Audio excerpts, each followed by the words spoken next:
With the rapid scaling of the new energy industry, back-to-back safety has become a core battleground of quality control. However, traditional housing inspections has limited capability in identifying hidden defects, making them a critical bottleneck in achieving consistent quality.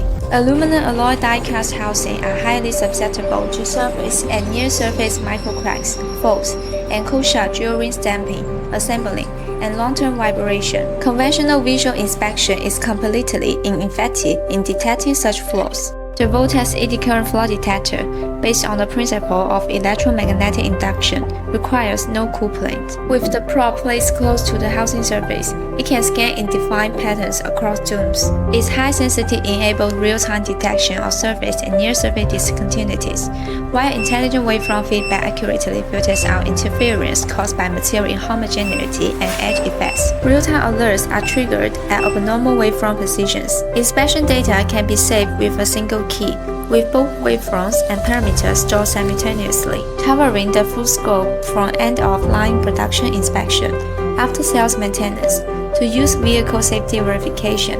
The system enables standardized digital quality control that is traceable and reviewable. BRK leverages professional eddy current testing technology to identify every potential flaw in the housing at the source, rigorously ensuring the safety and quality of new energy batteries and reinforcing the core safety line of the entire vehicle.